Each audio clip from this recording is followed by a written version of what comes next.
Glen Mazda Cannington. On 882 6PR. And as we always do, we kick it off with Fremantle coach in Ross Lyon. G'day, Ross. G'day, Brad. G'day, Carl. Hi, mate. The numbers didn't stack up, but you got the 4 points, and that's all that matters at this point because you've got still a few more weeks to fine-tune your game. Yeah, you're right. There's a bit in the numbers, probably. Like watching the replay, we dominated after the first 10 minutes to half-time. So if you look at pure entries, we used it so well going in there that it didn't come out a lot. So our repeats were down, but for our members and fans, like wondering where our entries were, we know. Just swing around a bit, Ross. You're just a little bit... sorry, mate. I'm just in my office at work. So sound like Darth Vader. Is that better? Yeah, that's better. Yeah, so just for our members and fans, the ones who are missing, we know we're down about 9 entries from centre bounce, and our midfield stoppages were, half of what they should be. So our ball movement out of the fence, we've kicked 3 goals, one which is really competition, really at a high level. So it was our clearance work, centre bounces and midfield stoppages that we should have had about another 15 or 16 entries. So after half time, it was really going to circle work. I think there was only 2 around the ground bounces in the third quarter. So it was really an interesting game, and because of that lack of contest, it was a low entry game. You love winning ugly, and I think that's a really good part. And the spread again from your midfield group, as coach, you must be very satisfied that you've got some new players going through there, that you have been able to in the last couple of seasons build the depth. Yeah, certainly. Lockie Neal was a feature with his ball winning. Cam Sutcliffe was sub. So young Tabernar played as a young key forward. And Tommy Sheridan were keen to keep going, but Lockie demanded. And I thought Subin coming back in gave us a lift. So, that term gets bandied about a bit uglier, but I think our ability to move the ball really well inside 50, because Adelaide basically played 1 back or 2 back all night. So they looked for you to bomb it in. So we passed it in. Was a real feature. So we made them defend, and we had that much uncontested ball because they were just really sitting around our half-back line waiting for us to kick it in. So it became a little bit of cat and mouse, but at the end of the day, the boys lifted when they needed to. So and it was really quite tricky conditions, but we certainly want to play better than that. Nat Fife was terrific, and Aaron's getting there. He's going to clunk him sooner or later. Yeah, well, we didn't kick it to Aaron enough. A couple of times we kicked it to him. He took 2 really good contested marks. It helps it, one out of defence and one into the 50. So I think we're going to utilise him more. So there'll be a bit of a focus at training. And Nat Fife played a bit of a different game. We used him more on the outside because he's a great aerialist. I think if you think of his absolute feature, he's an unbelievable mark for his size. So he's starting to use that really well, which could be a real weapon for us. The other player I thought who was really good was Stephen Hill. He is, when he's up and going, a wonderful player to watch.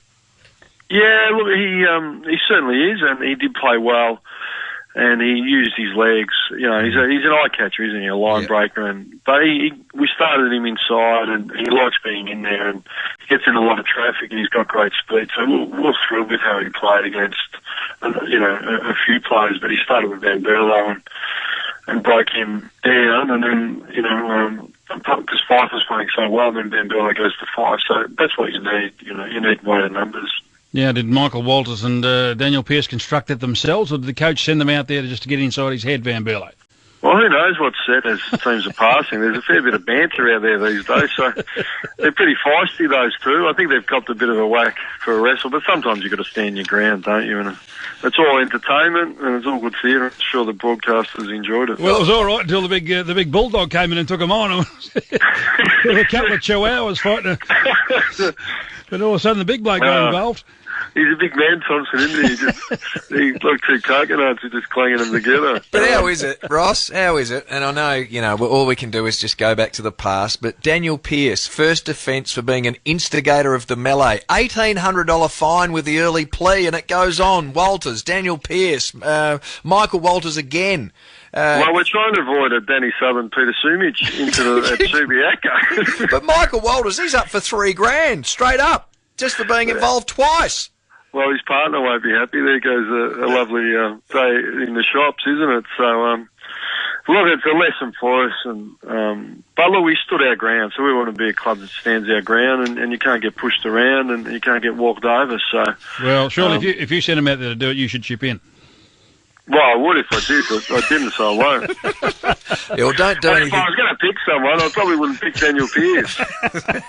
He's too good looking to be in fights. Did you write Pierce up and forget to put the C in front of it? Clancy, yeah, he's got the stamps. He might scam with his stamps. So. Well, we're a really good young group. We stand our ground, and I'm thrilled with the way they go about it. We've worked hard to be in a good position. Now you've lost a few players this year, and key players, which we've spoken about over the course of the year. But you wouldn't want to lose Michael Johnson because he's had arguably as best a season as he's ever had. Yeah, he's fired on, hasn't he? He's a credit to his resilience, his ability to... All he does is train now. We can't keep him off the track. So, you know, he's a proud family man that wants to deliver for his family first and foremost, and then his football club. And he's doing both those things, and I'm thrilled with the way he plays. So, you know, since I walked through the door, I've been lucky to have him at his best. You know. About 7 games with interest this week, but none bigger than yours, I'd suggest. A lot of people over here will say Collingwood and Essendon, but Carlton and Fremantle promises to be... What's on the line for both teams? It promises to be an absolute belter. Your man, Mick. Hey? Yes. Don't ask you about Mick. No. Don't ask you about Mick. Yeah, my man Mick. He's been a great coach, hasn't he? And they're starting to get some momentum. And over there, they smacked us in the NAB Cup, so we understand. Their smalls that smacked us are up and going again. So it's going to be a real challenge, but one we're up for. We accept the challenge, and if you want to make inroads in this competition, you know, you've got to go interstate and you've got to beat really good teams. So last time we were in Melbourne, we weren't great, and we need to improve. But for you to close them down, this is really suitable, isn't it? Under the roof at Etihad, just tightens things up a little bit. Not as much space as in the elements out at the MCG, is there? No, there's not. Yeah, it is a smaller ground, and it's quick though. But the last few times we've been there, we've really enjoyed playing. If you take a line through when we played North Melbourne, Saints, Melbourne, we like the quick deck. The boys love it, and they're excited about going over and taking them on. Uh, Who's in line for a game this week? Where are some of the injured players like Bella? My little mate will come back in. The little Valentine? champ. Yeah, so Bella's he's a certainty, and then from there we're pretty healthy really. There's some good performances again. Viv Mitchie, Jesse Crichton, Josh Mellington's really pushing up, and Crozier after a 2-week rest period come back and his body's feeling a lot better. So. McFarlane progressing better than... He is progressing, but it's still going to be a few weeks yet. Right. I think we said 4 to 6. Weeks would be the back end of the 6 at this point, and Pav's in purgatory. He's a frustrated man, I'm a frustrated coach, but one more week for the champ, you know. Ross, just two from two of our listeners. This one from Kyle. He says, can I ask you about Jesse White? Would he be a potential target as a key forward? Look, he's certainly on a list of key forwards, and I laid on the couch and watched it on the weekend, and he played as well as I've seen Jesse play. So I don't know Jesse at all, but he looks to have matured and learned, been put through football school in a good academy where now he's a very competent player. So, he would be one on the radar, but I think everyone would be looking at him. And John asked this one. He says, will you be rotating your players, trying to give them a rest before finals? We're not in position. It's really happened to us anyway with McFarlane and Pavlich and Ballantyne. Fife suspended, Hill ankle. You know, Aaron's basically on his 3rd one back. It's probably just down to Duffield's been out. Probably Spur missed the week. Ibbotson had a couple in the waffle. So there's only probably Crowley, and there's not too many and at the ball that haven't had a spell. So I think Sonny Wilder's been injured. So we're actually...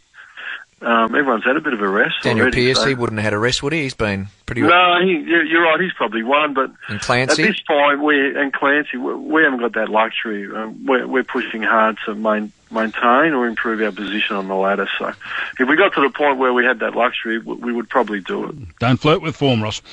No. Good on you, mate. Thanks for your time. Really appreciate it. Brad. Good luck against the Blues this weekend. Cheers, Carl. Appreciate it, guys. Ross Lyon from the Fremantle Dockers there. On the other side of the break, Scotty Burns is going to join us from the West Coast Eagles. Coaches back-to-back for Parkland Mazda. On Sports Today, the coaches back-to-back for Parkland Mazda, the #1 team at Parkland Mazda Cannington. On 882 6PR. Sports Today, brought to you by the good sports at Yes Loans. 882 6PR. We've already put nearly $15,000 cash on the line with Beat the Boots and given away thousands. $214. Stop. Congratulations, you picked up 214. Great call, Lynn. Well done. I've been trying to catch up with those boots for the last 2 weeks. $483. Stop. Stopping on